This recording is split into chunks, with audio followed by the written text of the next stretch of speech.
What is going on today, guys? Tomcat here, and today we are back in Spin Tires, checking out a new map called Trials and Tribulations. Now, this particular map, it appears small, and it is in the grand scheme of things, but there's a lot more substance to this map than you might think.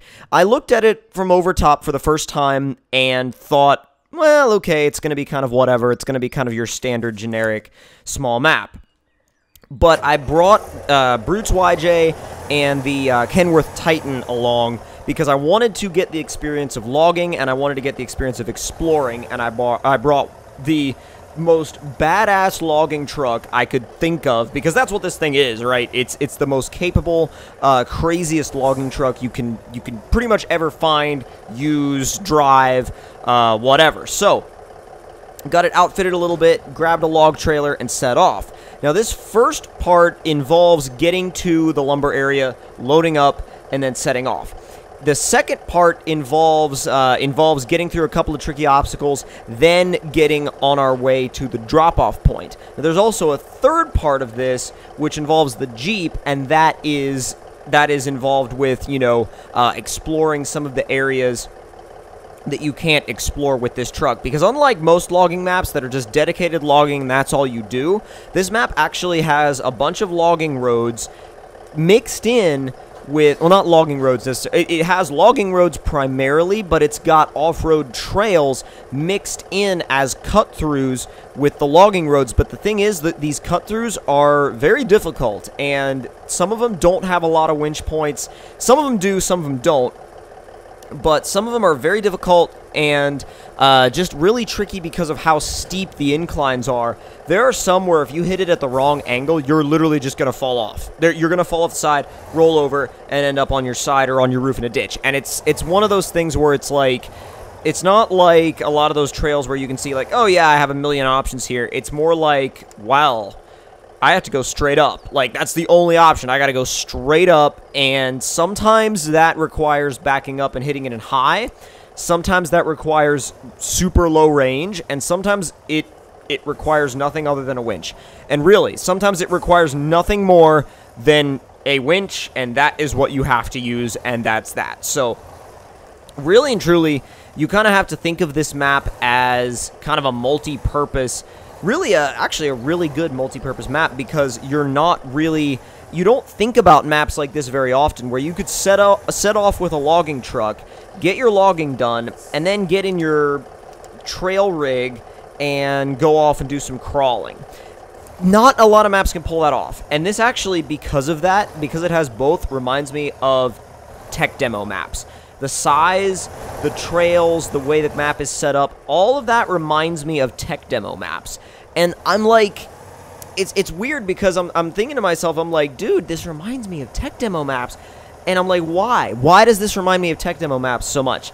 And I think about it, and I'm like, I know why it reminds me of tech demo maps so much. Is the size, the way the roads are laid out, the way the terrain is laid out, the fact that you have trail riding and logging on the same exact map. I mean, it all plays into that idea of it all plays into that idea that the tech demo was the tech demo was built on, which is kind of funny, because we're about to transition into the Mud Runner phase of Spin Tires, and some people are excited about it, some people are not as excited about it as others.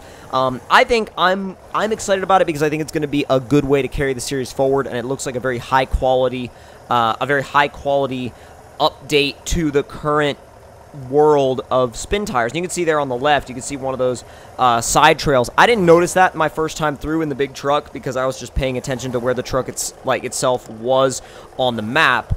But I think overall, when you come through here in something like a Jeep, you think a lot more about, like, oh, there's a side trail here that I could take, there's a side road here that I could take, and you're a lot more aware of things like that. Whereas in the big trucks, you're just like, let me just barrel through and get this thing done. You know what I'm saying? Like, let me just barrel through, get to that lumber objective, get the lumber that I need, and get back to the objective, get on my way to the objective. So you definitely have a different mindset when you're driving one of these as opposed to when you're driving the Jeep. what I really, really love about this truck with this trailer is two things. One, you have triple axles in the back, front and rear steer, which makes it very maneuverable, and with the tire size and the way the suspension is set up, it will flex over a lot of stuff, and it will very, very, very rarely ever bottom out. Same thing with this trailer. This trailer is made in such a way that it's extremely unlikely for it to bottom out. Now, I originally was I was like, this is, right about here, I was like, you know what, I might want to put it in low at this point, because I was just barreling through there in high, dude. Like, that's actually kind of one of the nice things about having a soft suspension on a truck like this, is that it just absorbs all the bumps, and you can stick it in, stick it in high, and just barrel through whatever you want, too. I mean, it's actually kind of fun, because you could just be like, well, this is where we're going. This is the gear we're choosing. Whatever's in the way is going to get crushed. You know what I'm saying? So, definitely, this area of the map is really cool, because the way out, you can see, is on the bottom bridge, and then back up to the left, you can see the top bridge up there as well, which will go back on to get to the first objective. Now, that's not the way you will always go, but it's one of the many ways you can go on this map. And I will say also, there's a whole mud section on this map, too, that I have yet to explore. I've explored the main logging roads as well as the off-road trails, but I haven't explored the mud areas yet. And see, that's the thing, when you have a small map that you haven't, like, you've done a decent bit on but still haven't explored everything, that means that the map maker did one very specific thing: took advantage of space. This map takes great advantage of the space that it has, because I've been on some huge maps that don't take advantage of their space, and they end up just being massive maps with a couple of really long trails, and everything else is woods, and they don't really take that much of an advantage of the space they've been given to work with. This map takes huge advantage of the area that it's been given to work with, because it's a small to medium-sized map, but it does a very good job of taking advantage of that size. So this, I actually almost turned all the way around, and then I realized that would have been kind of dumb, because the way to the objective would have been just to go straight. So ended up backing up and going straight anyway. Now, there's a really, it's funny, these bridges are not supposed to be difficult. They're not supposed to be difficult at all. But there's a big thing here. The thing with these bridges is that if you do it wrong, you will screw up your line so much that you will be backing up and going forward and backing up and going forward and backing up and going forward, and then you'll get frustrated and turn around, go all the way back to the bottom of the hill at the parking lot, turn around, come back up the hill just to go across the bridge. And I'm going to use that, yes, that's a slight spoiler for what happens at the end of this episode and the beginning of the next episode, but it's still going to be funny when you watch it, because you're going to be like, oh my god, did he really just do that? And then after that, you're going to be like, did he really just have to go all the way back down the hill to turn around? Really? Yeah. That's what's going to end up happening. But I will say, this truck pulls, like, I mean, it's got a fully loaded down log trailer, fully loaded down large log trailer, and it pulls like a champ up this hill. And I will say, the front and rear steer makes such a big difference. I mean, it really works. It really works, and it really helps.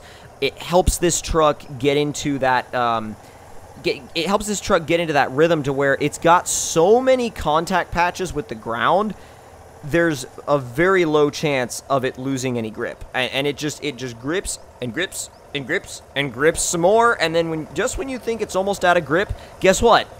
Grips some more. So there's really no end to the grip here, unless you're trying to go up like a completely vertical rock face. And then, of course, there's a limit of grip for everything, but this truck, it takes a while to get to its limit of grip. I mean, even when it's got, like I said, a fully weighted down trailer with a massive load of lumber on the back. So I definitely applaud it for that reason. I mean, it really is a beast of a workhorse and gets its job done very, very well. Very, very, very well. And I have to say, it's a beast of a truck, and I will be using it from now on for almost all of my logging missions. So if you guys enjoyed this first tour, or this first episode of the tour of this map, don't forget to leave it a like. Tell me in the comments below what y'all thought of it. And if you're new to the channel, don't forget to subscribe for more.